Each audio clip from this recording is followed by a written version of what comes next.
Hey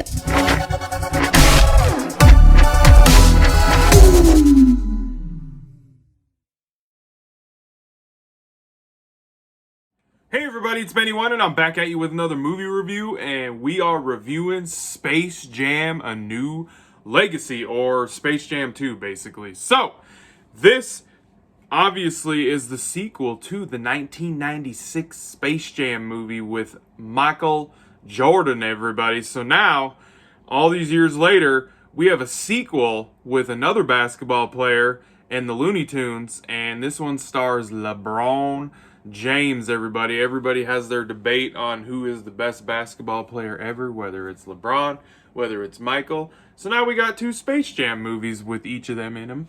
So, and I'm going to just start this review off by saying that if you go into this movie, and it's kind of what I said in my review for the first Space Jam yesterday, if you go into this movie expecting to see some of the best writing, acting, directing, all that kind of stuff, you're going to be disappointed. If you go into this movie to review this movie as a critic, like a hardcore critic, the movie's going to get an awful score. Because you know what? It's a movie about an NBA star, an actual NBA star that has no acting chops at all. It's very obvious in the movie. And he's going to team up with a bunch of cartoon characters, the Looney Tunes, to play a basketball game against a computer algorithm.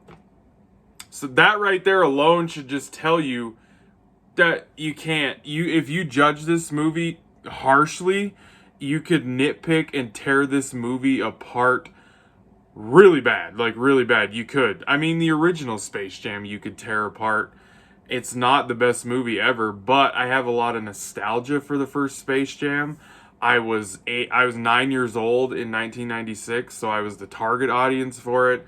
I got a lot of nostalgia and stuff, so I do the reviews up for that one if you want to go watch it. But this new Space Jam, obviously it's updated. We have it. They're going up against the computer algorithm played by Don Cheadle. Everybody, that's right.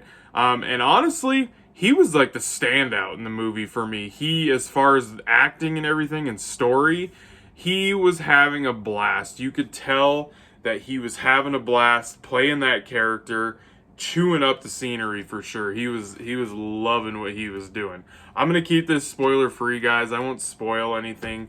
But man, I gotta tell you one thing. Warner Brothers, good God, and this is not spoiling anything because it was all over the trailers, but so they accessed the database for Warner Brothers with this computer algorithm, and that anything and everything Warner Brothers that you could even possibly think of is in this movie. There's Easter eggs galore. In fact, when the basketball game was going on, I found myself looking off in the crowd at all the freaking Warner Brothers property characters that I could spot and see. And it took me out of the basketball game in the movie, which I found kind of odd that they chose to do that, because you would think that they would want you watching the basketball game with your star basketball player, LeBron James, and the Looney Tunes going up against the Goon Squad, everybody, and the other NBA stars and the WNBA stars. You would think that they would want your attention on that, but my attention was constantly being pulled away from that because of what I was seeing in the crowd, because of all of the Easter eggs. And they're not even the real people that played the characters in any of that shit. They're like SNL versions, that people that are just dressed up like them. So, yeah, I mean, there's tons of stuff. Anything Warner Brothers you could possibly think of. Game of Thrones, Superman, The Matrix, Batman, like everything, the Iron Giant, King Kong, anything you could possibly think of. It, like they have Pennywise, like for Christ's sakes. Just anything you could possibly think of. The DeLorean, like all of it. It's crazy. Like Warner Brothers, we get it. You have an amazing backlog of awesome shit through the years. I'm just like, wow, I feel like I've seen this before. And Ready Player One, like I feel like they kind of replicated what they did in Ready Player One in this new Space Jam movie, in a way, to a degree. But I mean, if you're going into this movie just going into it and expecting pretty much what you got with the first Space Jam, I think you'll have fun with the movie. If you have kids, they're going to love the movie because it's mostly targeted towards kids.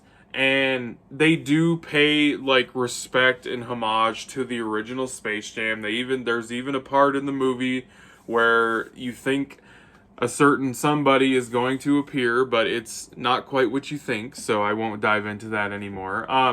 I do think that the use of LeBron was a little weird in the beginning of the movie because they tell like his backstory kind of like they did with Michael Jordan.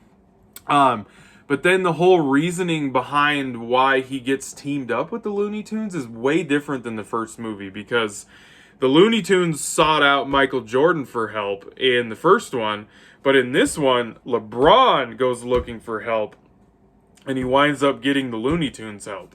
And for him not being an actor, he basically, the first like 30 minutes of the movie, like he had to carry the movie before the Looney Tunes really even got introduced. And for somebody that's not an actor, and it's very clear that he's not an actor, you're putting a lot on the dude's shoulders to carry a movie and have us as an audience intrigued and everything with this whole thing. It's a lot to ask of LeBron James, especially because he's not an actor. Like, it's just a lot to ask. Now, the story's all over the place. It's crazy, just all over the place. A lot of it doesn't make sense. There's so much stuff from Warner Brothers properties shoved in the movie everywhere. So like I said, if you're gonna go into this and review this movie based on critics and just strict movie review style, the movie would get a god-awful score. It would. But if you're going into this be expecting to see a NBA superstar team up with the Looney Tunes and have a kind of a fun basketball game, a little goofy storyline that's all over the place and crazy and nonsense, and you love looking at all this Warner Brothers property stuff, it's fun. It's a fun movie that's not perfect at all, and it's a quirky movie. I don't think it's as good as the first Space Jam, but I think you can have fun with it, honestly. So I really do. If you're a fan of the first Space Jam, there is stuff in this to enjoy. It's just not quite as good as the first one. So I'm going to give Space Jam A New Legacy, I'm going to give it a 6 out of 10. If I got to give it a score, I maybe could have went 7, but I think I'm going to go with the 6 out of 10 because it's just, the story is not, I don't think the story is as focused as the first one was, as much as that one even was. And it's just all that Warner Brothers stuff that they shove in the movie is just like, I feel like it's kind of unnecessary to a point. I get it. It's cool seeing it, the Easter eggs and all that stuff, but I feel like they're kind of forcing it on us now. So, all right, everybody, a 6 out of 10 for Space Jam: A New Legacy, everybody. I hope you guys enjoyed that review. Thanks for watching, and be catching you on the tube later because I have spoken.